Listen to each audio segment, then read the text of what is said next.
Randy, it's great to see you. Thanks for your time. I appreciate it. Absolutely. Thank you so much. Everybody, welcome. This is episode 168 of Tech Sales Insights. Really excited to have a unique executive, Rich Kucharski, who is currently the global field CTO and transformation leader at Dynatrace. We have an awesome title topic, Bridging Business Goals with Technical Solutions to Sell More. For those that are members of Sales Community, thanks so much. For those that are not, Tucker will put up a free link, lots of great content and networking to be had there. And thanks to Convertive, who's our sponsor today. They are the sales and marketing tech stack consulting partner sponsor of Sales Community. And by chance, you had, remember your prior company, we're working with them on a project, right? Right. A great team and great insight, and, ultimately helped me see a lot of things that we were doing wrong. Unfortunately, we weren't able to move forward with him, but just super great to work with and very informative. So look forward to catching up with them again soon too. Awesome. So by way of introduction, live in Franklin Lakes in Bergen County in New Jersey, for those that are familiar there. And family-wise, married, will be 30 years in July. So maybe you can give us some tips on that, and also 4 wonderful kids. So congrats on the 30 years. Thank you. Gosh, it feels like, sometimes 30 days and sometimes not. But easy. All great. There you go. And we originally met back when he was a IT exec at Bear Stearns, when Bear Stearns was the powerhouse before the unfortunate financial collapse. So I actually knew him in I'll say a vendor to a customer kind of selling and partner strategy, which was really great way to meet you. And then certainly it's been awesome to see you evolve in a very well-rounded go-to-market executive, and certainly always very impressive. And speaking of impressive, I've got some intros. I ask people usually for one sentence, and one I have from Dan Zugelder, who's a CRO at Dynatrace. I'm just going to pause here for a sec. So Tucker says LinkedIn Live is lagging. Tucker, is it okay if I keep going, or should I pause? Yeah, keep going. All right. And as always, we have Tucker behind the scenes helping. So thank you, Tucker, for your help. Anyway, so Dan Zugelder, who's awesome in his own right, past guest and advisory board member as well, just like you are, says Rich has been and continues to be a visionary in the market. He has a unique ability to engage with customers on where the market is going and how to best achieve a future state architecture. He is awesome. He's also building a transformation business that will be unique here at Dynatrace. So we'll touch on that a little bit. And Andy O'Brien, who's likewise good friend, advisory board member. He's a VP of sales at ASAPP. Says Rich is a good friend who has a remarkable ability to take his deep understanding of technology and translate it into business terms. He's equally at ease with deeply technical engineering teams, as well as the C-suite. He is a unique talent, as he has achieved great success as a technology provider and as a customer and as a consumer. Izar Sharon, who is now CEO of OpenDrive, said Rich is master of all trades. He can do the large companies like EMC, VMware, PMC, and small startups, storage or virtualization or any technology out there. He is great at always customer and people focused, which translates to value for customers and vendors. Andrew Gilman, who's currently CMO at NWN Carousel, also advisory board member, said I had the pleasure of working closely with Rich during our time at Amuda, where we worked together to build the company from the ground up. It was an incredible experience to be part of the early team that helped Amuda establish itself as a leader in the AI data security space. Rich's leadership and technical expertise played a crucial role in our early success, and I witnessed firsthand his ability to bring people together and drive innovation. As Amuda grew, Rich's vision and strategic guidance helped the company achieve remarkable growth, ultimately reaching valuation over $1 billion. It was an honor to work alongside Rich during that period. I'm proud of the impact that we made together. His unique blend of technical and business acumen combined with his collaborative approach make him an exceptional leader who gets results. I'm grateful for our shared experience and the incredible accomplishments we achieved together. You could tell he's the marketing guy Wow. there, so eloquent. And then Steve Sullivan, who you worked with, I believe, at XIV, who's now at Infinidat as an EVP and CRO, also advisory board member. So I first met Rich 15 years ago with the acquisition of XIV by IBM. We worked together pretty closely, building out sales teams within the new organization.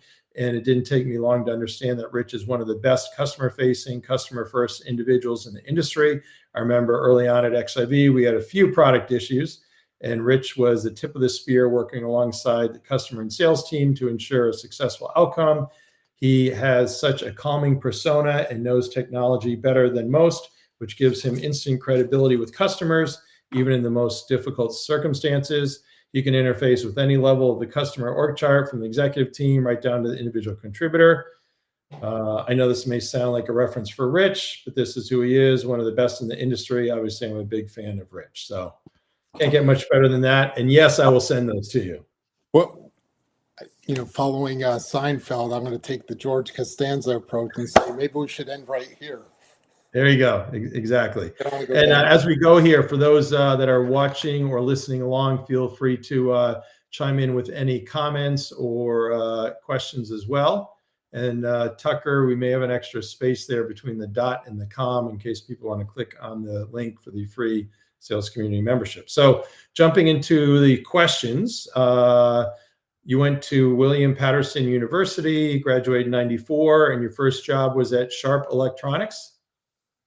Yeah, it was, an interesting journey. We'll kind of touch on it along the way, but I wound up going to school at night part-time as well, but did start at Sharp Electronics, starting off in the operations team, focused on, to totally date all of us, Novell NetWare 311, big upgrades to 312, and so forth. So that was where it all started on the operations side of things.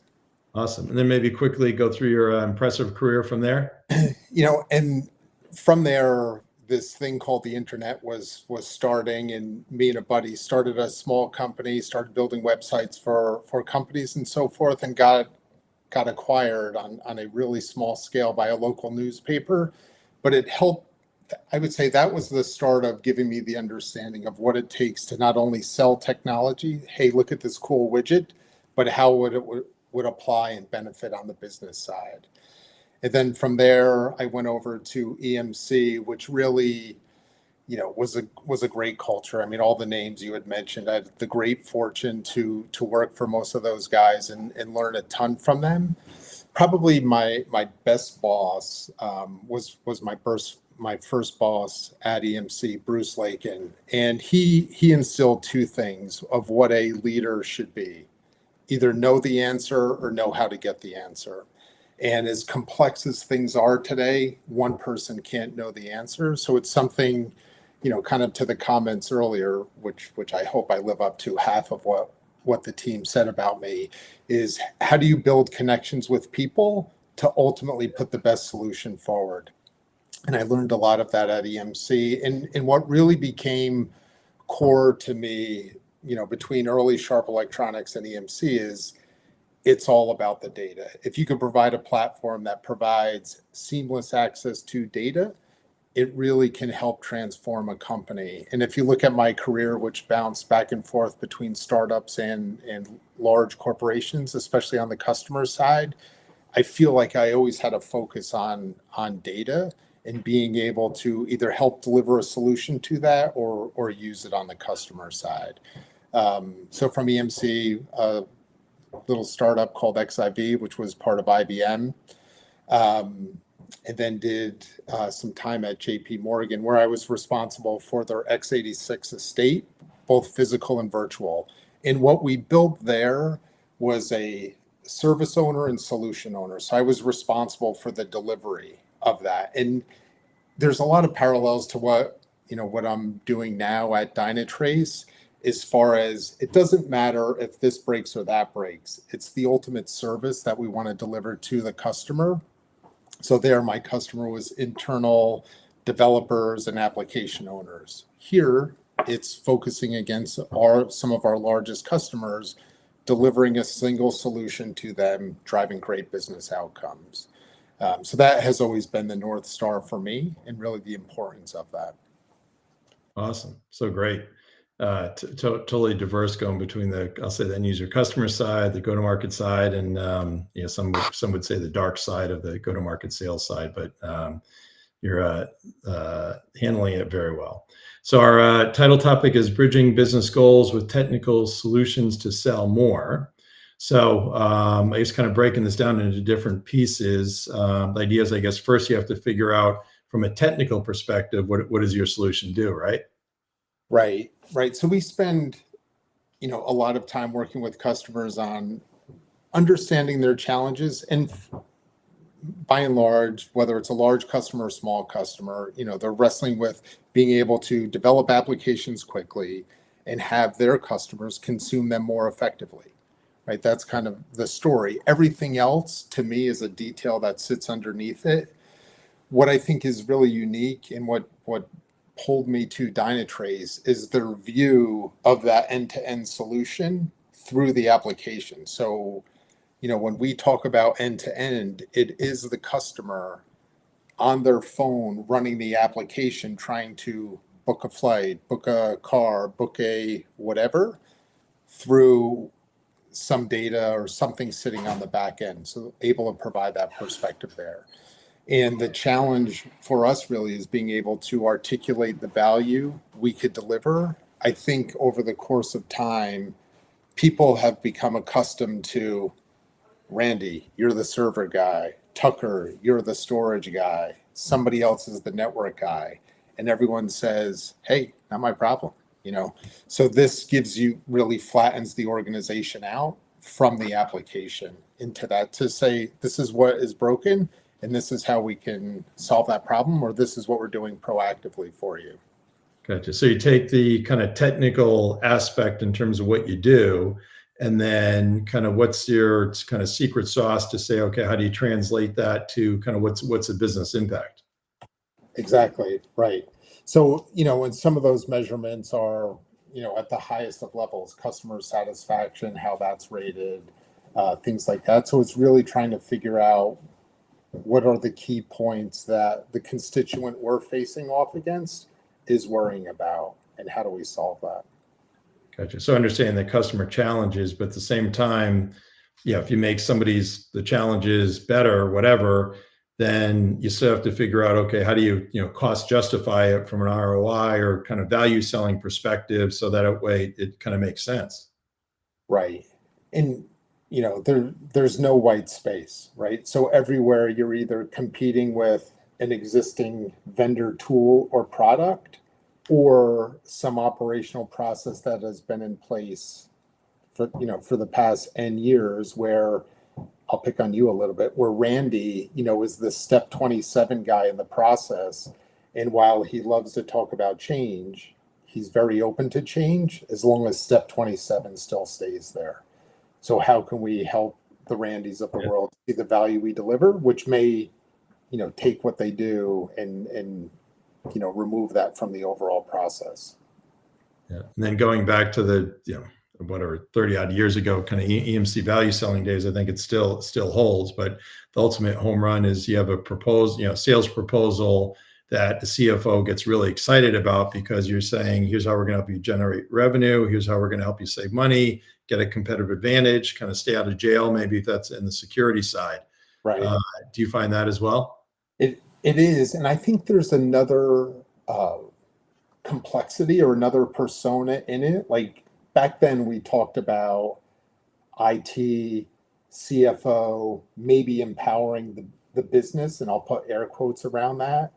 But now the focus, listen to any earnings call that you want. There's always the topic of, we're making it easier for our customers to do something, to make a reservation, to book a hotel, to whatever. It's getting extended much broader. And I think that's really where the value of Dynatrace is comes in, and we're able to tell that much bigger story. And that is something that always ties up not only to the CFO, but what we're seeing is ties into a CEO initiative or board level initiative. Happy customers are usually good. Absolutely, and that helps drive revenue and market share and growth. So, Right. speaking of that, so Dynatrace, full disclosure, until you and Dan and some others went there, I really didn't know anything about it. It's actually round numbers a $1.5 billion revenue company, and give or take kind of 20% plus year over year growth, and that's pretty large and pretty impressive. Right. It is, and you know, yeah, the company has been growing really well. What's great for me and the team that I'm part of, a lot of the guys have been there, 10 plus years, 15 plus years. So they've seen this evolution of this company, which started off on application performance monitoring and kind of growing the footprint from there. And because of that unique perspective of looking through the application, they're able to pull this larger piece together. Another thing that's been really impressive to me, aside from the revenue growth, is how they've iterated the product along the way. We're in the process of releasing the third generation of the platform, which is really impressive to have sales growing at that rate and have the technology keeping up with, or actually leading the revenue and fitting customer needs that way. So from a health perspective, I'm super excited about the opportunity and what the company is doing. That's great. So you got a unique role in your kind of CTO role, but it seems to be kind of more a combination of, I'll call it, traditional pre-sales systems engineering, as Mhm. well as a really cool transformation growth area. So on the kind of the systems engineering pre-sales side, what's going on there? Yeah, and I see. I'll answer the question, but to kind of start it off, there's a great overlap between the two. I think, if you go back in time, it was very much focused on, I have this thing, it solves this problem, you should buy it, right? Where now we're setting a journey, and I think it's really important to establish Yeah. what perfect could look like, and then set a journey to get there, which kind of pulls in all the teams at Dynatrace serving a customer. And really, our focus is how do we outserve our competitors, driving a great solution for that. One of the things I learned going back to the EMC days, if you remember when they started moving into software, the greatest software platform on the planet, Control Center, ECC, good story, rough around the edges, and there were a lot of challenges. And that's something that helped shape my career early on, where, as you get older, sometimes you get better, or you forget the things that didn't work. But it's the importance of driving a shared vision with the customer. And along the way, we'd like it to be perfect, but you're going to run into sharp edges or knives or potholes, or whatever you want to call it, the old hidden rake in the front yard. But if you can connect the customer to perfect, yeah, some stuff is going to break along the way, but ultimately we're going to get there. And I think that's really critical, especially in complex solutions that are looking across the whole entire infrastructure. So that's kind of the connection to the SE. How do we build this shared vision, this path with the customer, and then set a journey in place to do that? And that, it kind of sets up and makes the transformation piece part of that motion. It's not a separate motion that we have to go and establish. Yeah. So where are you heading that you can talk to kind of on the transformation side? As far as constituents, like personas. Kind of what are the results? So, a year from now, 2 years from now, how is that, transformation successful? Yeah. Oh, great. We talked about it. Dynatrace has been on an incredible tear as far as growth goes. What our plan is how do we take the top customers that some of them are here today, and just expand the footprint of Dynatrace within those accounts, where they're telling the story of, because of Dynatrace, we now do this better. A great example of that, that's kind of a diamond in the rough out there, but one of the first stories I heard how many times have you checked into a hotel room? They give you the card to swipe your door, to as the key. You stick it in your back pocket next to your phone. You walk all the way across Las Vegas, up 3 elevator banks. You go tap your card. It doesn't work, right? Right. You go. One of the cruise lines is using us in monitoring the doors. So if Randy, walks all the way down the ship, goes to open his door and it doesn't open, Dynatrace detects that, and somebody is immediately dispatched to go solve that problem. Hey, Randy, what happened? We see blah, blah, blah. Let me in your room. Show me some ID. Let me in your room. So it's something like that where it's really touching the customer. And think about how upset you would be if your kid was in there and you had in the room or something like that. So being able to tell those types of stories more broadly and have customers stand up for us is the goal. Oh, awesome.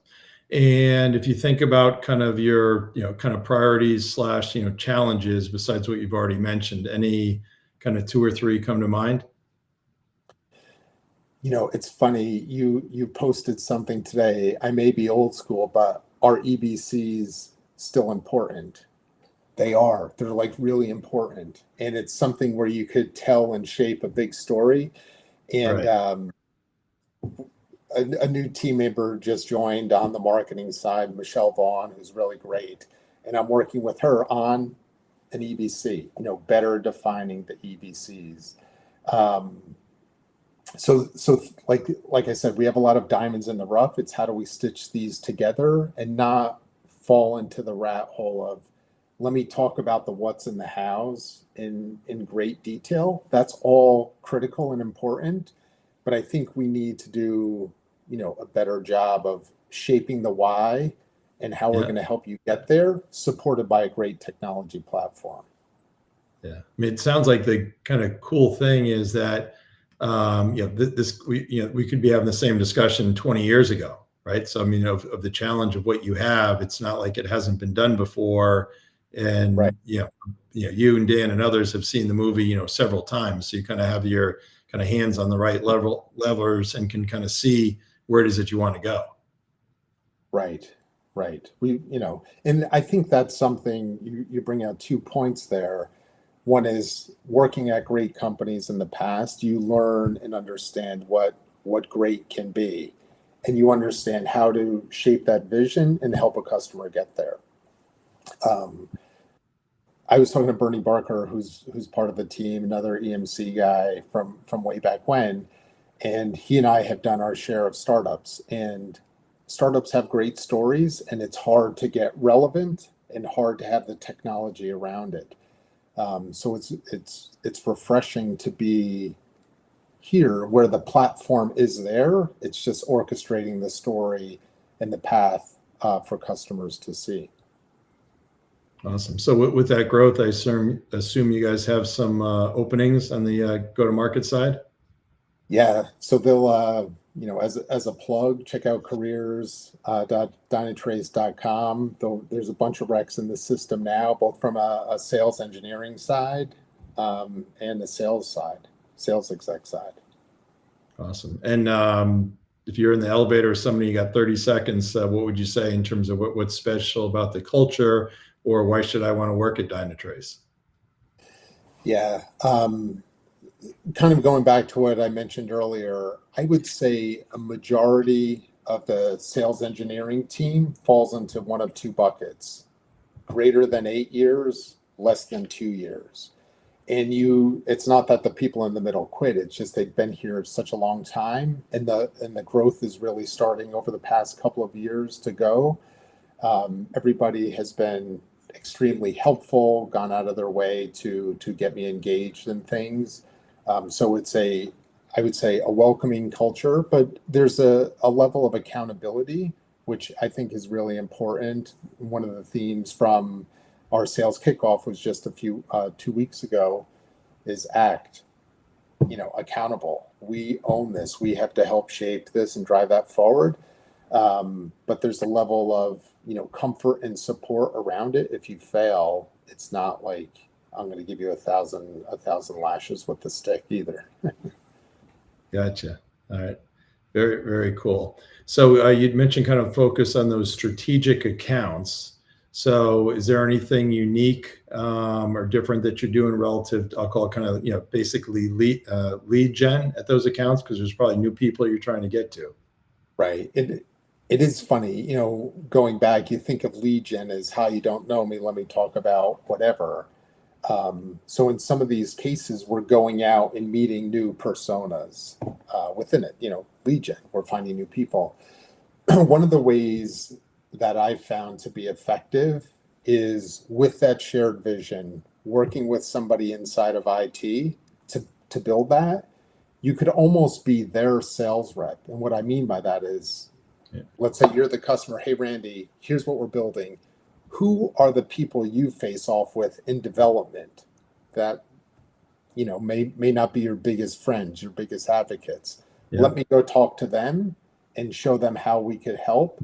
So at some levels, helping our internal IT, typical seller or people we would sell to, going out to their customers. And that's been a great way for us to get out into other areas. We also do a lot of outreaches through the DevSecOps space and so forth, just a separate motion altogether. Gotcha. Very cool. And then, with that as well, I assume there's kind of, I'll just call it kind of old school relationship building. Obviously, you have to have a great product. And the saying is, know me, like me, trust me. But I would imagine kind of at the executive level, you're kind of working on doing mapping relationship wise. That's I'd say executive on down. That's correct. And that's something, because of where the product came from on the app side and, ease of deployment, consumption, and so forth. Sometimes we don't have those relationships that you think we would have within organizations. So the teams that Dan and others are building are bringing in executives that have those relationships before and kind of connecting some of those dots within the organization, helping the sales teams move outside of their comfort selling area. Awesome. Very, very cool. And with that, you'd mentioned this kind of your focus more on those large strategic accounts. Is that really kind of where Dynatrace plays versus kind of smaller companies?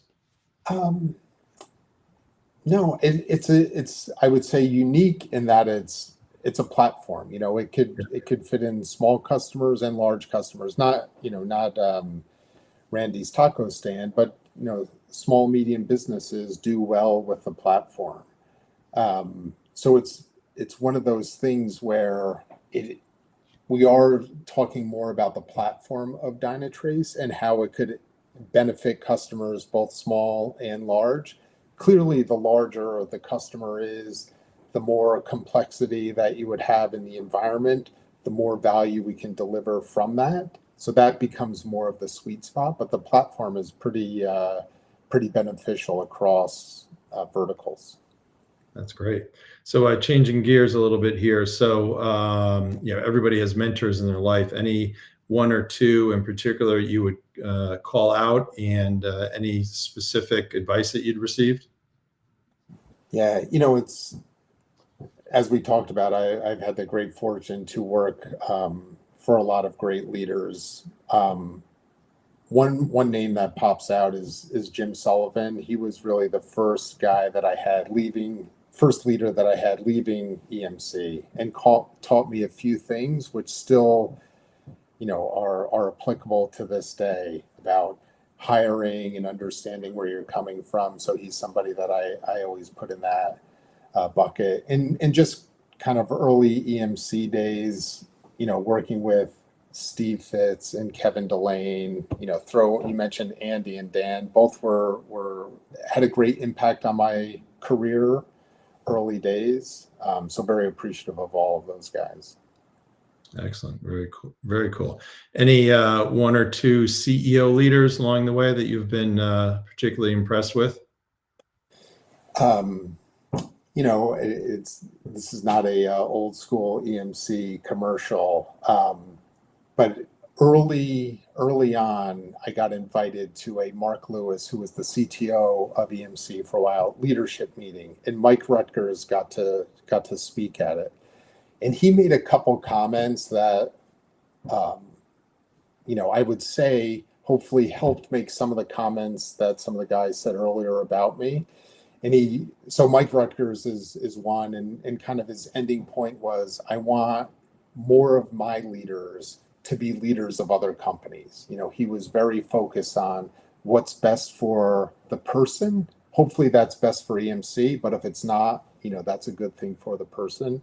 So he's been somebody like that. Joe Tucci, who I had the good fortune to work with a few times and get some good coaching from, was an incredible connector and maybe one of the best sales CEOs that certainly I have ever run into. So early guys to kind of shape my career there. Yeah. Awesome. Very, very cool. And what about any advice you'd give to your younger self? Yeah. Be patient. I kind of look back over my career and say, what was my trajectory? What was I trying to do? I think my advice would be more thoughtful in what you're doing. I think in some cases I do an okay job with that, but certainly other areas anybody can improve from that. So really, as much as we talked earlier about what does that state of perfect look like and how do we get there, probably some advice that I should have taken, 20 years ago. There you go. Well, you still got plenty of years left, so no time like the present. So again, we've got Rich Kucharski here. Lots of great wisdom here being shared. Anybody that's listening or watching, feel free to comment and especially ask any questions. What always happens is then I get these notes afterwards and say, oh, that was great. And I'm like, okay, why don't you ask any question? And I was throwing it out there. So anyway, so you're watching, ask some questions. And now what's evolved over the years a lot is kind of sales ops and rev ops, right? It used to be kind of rear view mirror stuff. Now there's a lot that really helps you going forward. What's your perspective? Yeah, and this is something I learned at startups, like the data matters. Why are we winning? Why are we losing? What are we trying to do better to make us all better? One of the leaders I worked with or worked for at a startup had this thing called a PAR, a post-activity review. And, it follows any military discipline. What did we try to do, or what did we intend to do? How did we execute? What can we get better with? And RevOps fits into that. We ran a campaign. We expected this. How did we execute or not of that? And I think it's really important to understand, why are we losing? Why are we winning? And so that has become a good practice for me. I think it's important to be reflective on yourself, and that's a good place to get it through RevOps. Awesome. Very cool. So we have from Mark Foley. Thanks for the question, Mark. I'm interested in your perspective on sales engineers in the sales and demo process and the sales skill set or lack thereof. Also connectivity between AEs and SEs in the process.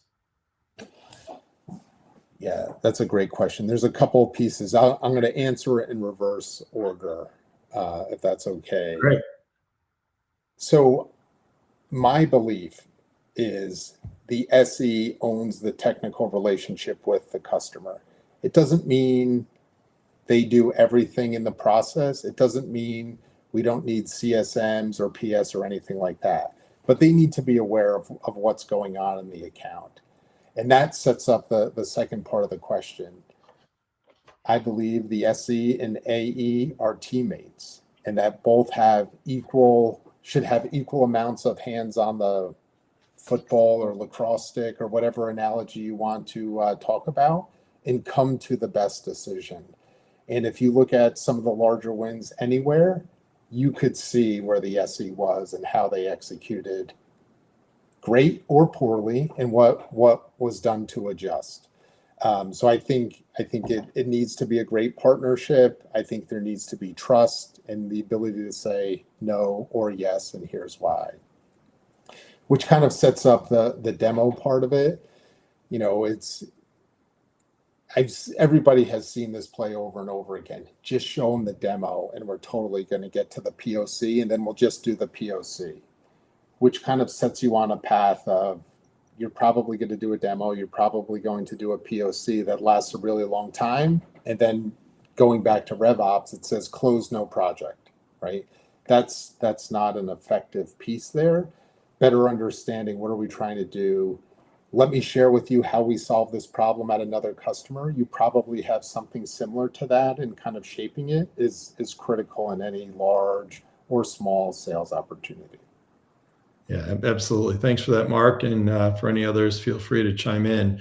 So what about I think I might be old school post a few weeks ago, but I would say kind of just the general sloppiness of the demo slash, probably more POC process now compared to what I perceive to be a much tighter process kind of 20 years ago.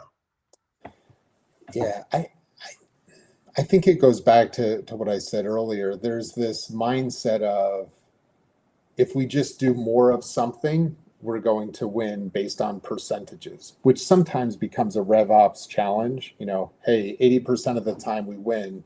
So if we do this 1,000 times, we're going to win 800 times. That's not true. That's not. So I think being able to better shape, understand, and the thing you learn from a startup, it's not bad to say no, Right. and we don't do that. We don't have blue buttons here. We don't need the blue button for this reason, and it would drive this type of outcome. But if we're doing a comparison, this company has blue buttons, where your blue buttons, you're just on a path for a long, anguishing no. Yeah, I mean, the best thing over the years I've seen is you have kind of, green, yellow, red zone in terms of where to go. So rep may pursue, there's, an RFP and you have no relationship, you're not tied in, it's not really spec for you. So it may be, on the one hand, it could be a big entry in your forecast, but the probability is just so low. Right. So making sure that companies kind of really articulate for the sales teams, kind of green zone, here's what the exact profile is of what you should do.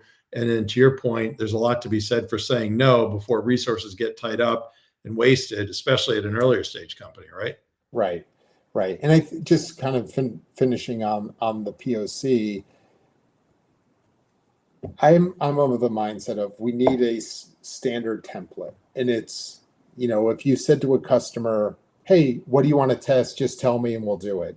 You go on this path. But if I came back to you and said, Randy, here's a test plan. We use this all the time. It's 80% complete. You round out the 20%. More often than not, they're like, hey, that's fine. If you could do these 3 things, we'll move past the text selection piece. So it gives us the ability to shape what we want to do, give the customer the ability to add to it, subtract to it, or get their fingerprints on it and build that shared success piece, and then go off and execute. And it also gives you the point to go validate with their boss or maybe her boss's boss to say, here's what we're doing. Here's what we expect. Does that make sense? Yeah, the piece I see missing a lot is, kind of, if you bear down kind of what you said, essence, what you said is, okay, if we do A, B, and C and whatever else, then you will buy, or you will recommend to so-and-so that you will buy. And that decision-making process is this, and here's what the time frame is, right? And of those different pieces, there's at least one, if not 2, that seems to always get missed, right? Okay, hey, we're doing a POC. Well, what's the criteria? What's the time frame? What do they need to see? And it just seems, it's just, crazy how loosey-goosey a lot of that is. Right. And it's investment on everybody's side. Forget about us, the customer, we're running them through the ringer, taking up time for them too. So it needs to be a good validation point. Yeah, totally. So now talking about reps and SEs, I have a point of view, and you can't pick both. So given a choice for, I'll say, longevity of accounts, would you rather have an SE on an account for 5 or 10 years, or a rep on an account for 5 or 10 years? And my answer is the SE, because that's the one that is kind of, not that the sales rep isn't important, but the SE is really the true partner and the smarts and kind of knows where everything is and what's going on. What's your take? Yeah, you said it way better than I would have. Because they become a bit of a glue and a connector. and probably they're longer there than some of the execs that they've been facing off with, and become a source of truth, providing input into why decisions were made and how they can, how we can help them get better at that. Yeah, it would actually be interesting because I know the tenure of a CRO, say, is kind of year and a half. Sales folks probably kind of 3 years. We've actually not seen anything with SEs, but I bet you the tenure or longevity of SEs has to be kind of 2 or 3x what sales reps are. Right. I don't know the stat, but it seems right looking back across where I've been. Yeah, that's great. And then kind of from a retention perspective, over the years, I've always found that, similarly on the SE side, they're kind of a lot more into the kind of training and development aspect of them personally in their careers, more so than sales is. Sales usually is a little bit more coin operated, kind of, what's the financial opportunity. So, SEs, because of that, usually have a kind of longer term view. Right. One other piece I'll add, which, based on what I'm seeing here is totally true, is just the collaboration between the engineering team and the sales organization team, where, there's SCs in the field that would say, we have that feature because of what I did. There's a level of ownership in the big platform, which is really important for the team. Their work is valued not only from a compensation perspective, which is always really great, but also they feel like they're part of the bigger solution, which is important. Yeah, it's really kind of the customer/sales side tied into the SE, and the SE taking the ball, depending upon how the company is constructed, to product management and/or the actual engineers doing the real work, so that then that feature can be loaded in for the customer. Correct. Great. All right. Well, time flies when you're having fun here. Tucker, thanks for your help behind the scenes. And Rich, you have been awesome. Lots of great wisdom for sure. Next week, we have somebody that Scott Wood, who's a VP and GM of Compute at HPE. And he's actually a football official. So his title topic is go-to-market learnings from a football official, which will be interesting.